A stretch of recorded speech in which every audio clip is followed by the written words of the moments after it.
નમસ્કાર સાહેબ. આપે ઇનોવેશન ફેરની અંદર ભાગ લીધો છે અને આપના સ્ટોલની અંદર તો મને ઘણા બધા મેડલ્સ અને ઘણા બધા ફોટોગ્રાફ્સ દેખાય છે. તો આપે જે નવતર પ્રયોગ કર્યો છે તે શીર્ષકનું નામ અને એના વિશે થોડીક વિશેષ માહિતી આપો તેવું આપ. હા, મારું નામ છે પટેલ જીતેન્દ્રભાઈ મનુભાઈ.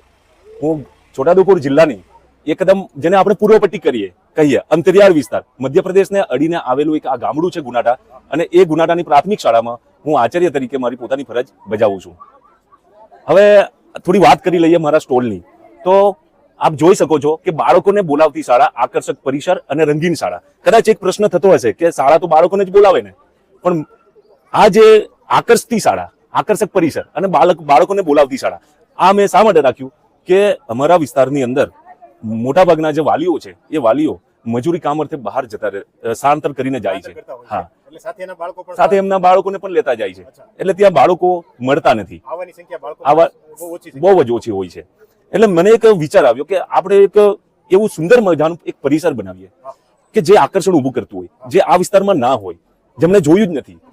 તમે શાળા બનાવી છે, રંગીન શાળા બનાવી છે, તો રંગીન શાળામાં તમે કઈ વસ્તુ, ક્લાસરૂમ રંગીન, કેમ્પસ રંગીન, તમારી ઓફિસ રંગીન, બાગ બગીચા છે, એની અંદર તમે કેવું કાર્ય કર્યું છે એના વિશે સાહેબ જણાવશો? હા સાહેબ, આની અંદર તમે જેટલી વાત કરી છે, ઓફિસ છે કે બાગ બગીચો છે કે ક્લાસરૂમ છે, એ ટોટલી વસ્તુની અંદર મેં આની ઉપર કામ કર્યું છે. આપ જોઈ શકો છો, મને ગુજરાત સરકારે આ રીતે એસઓઈ શાળાનું એક મકાન આપ્યું, અને એની સામે તમે જોઈ શકો છો આ જ મકાન છે જે રંગીન છે. અચ્છા, તમે જે શાળા આપી હતી એ શાળાને તમે રંગીન શાળા બનાવી દીધી છે. આ રીતે છે. દેખાય છે તમે ફૂલછોડ છે, કામ છે, અને નાના બાળકો માટે પણ સરસ મજાનું ચિત્રકામ ને શાળા એક સરસ મજાની ખરેખર ખરા અર્થમાં તમારી શાળા છે એ આજે રંગીન માલુમ પડે છે.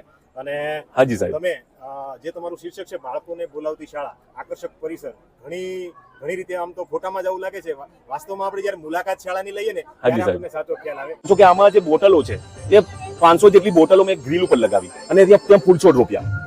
જે જૂના મકાનની અંદર નવું શું ઇમ્પ્લિમેન્ટ કર્યું એ હું તમને કહું છું. ત્યારબાદ કલરમાં આવી રીતે પેન્ટિંગ કરાયું, અને બાળકો જોડે જે આ તમે જોઈ શકો છો કે જે ટાયર છે એ ટાયર આપણે ફેંકી દઈએ છીએ, પણ એ ટાયરને હું લાવીને આ રીતે બેન્ચીસની પાટલીઓથી લઈને આવી સરસ મજાની એક સાયકલ બનાવી. આવી સાયકલો મારી શાળાની અંદર 8 થી 10 છે, જેમાં બાળકો રમી શકે. બીજું પાઇપોમાંથી આ રીતે મિસાઇલ બનાવી, અને મિસાઇલનું નામ આપ્યું ઈસરો ગુનાટા. આ જે ઝૂંપડી દેખાય છે, આમાં જે પેન્ટિંગ છે કે સ્ટેચ્યુ છે એ પીઓપી માંથી મારા બાળકોએ બનાવ્યા છે, અને એ ટકાઉ છે, વોશેબલ છે.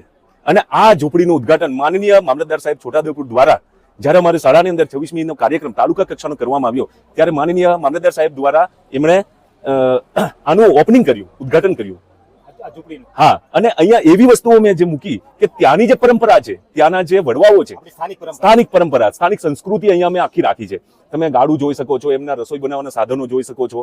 એ બધું એક નાનકડું એક સંગ્રહાલય કે આપણે મ્યુઝિયમ કહીએ. સારી એવી મહેનત દેખાય છે, ફોટોગ્રાફની અંદર દેખાય છે, તો તમે ત્યાં મેન્યુઅલી ઘણું બધું સારું કામ કરતા હશો. બીજું કે આજે તમે કાર્ય કર્યું એમાં વિદ્યાર્થીઓમાં કઈ સુધારો થયો? હા સાહેબ, મારો જે મેન ટાર્ગેટ હતો કે બાળકોની સંખ્યા ઓછી હતી શાળાની અંદર, પણ આજે મેં આખું પરિસર બનાવ્યું.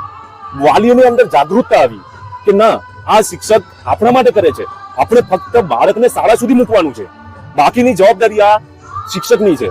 એક એમનામાં એક મારી પર વિશ્વાસ જાગ્યો, અને જે મજૂરી કરતા જે બાળકો હતા, આજની તારીખમાં સાહેબ મારી શાળામાં 419 જેટલા બાળકો છે, અને મને ગર્વ છે કે આ વિસ્તારની અંદર 419 બાળકો મારી શાળામાં છે. અને આવું તમે કાર્ય કરતા રહો અને તંદુરસ્તી પણ તમારી સારી રહે. હાજી સાહેબ, હાજી.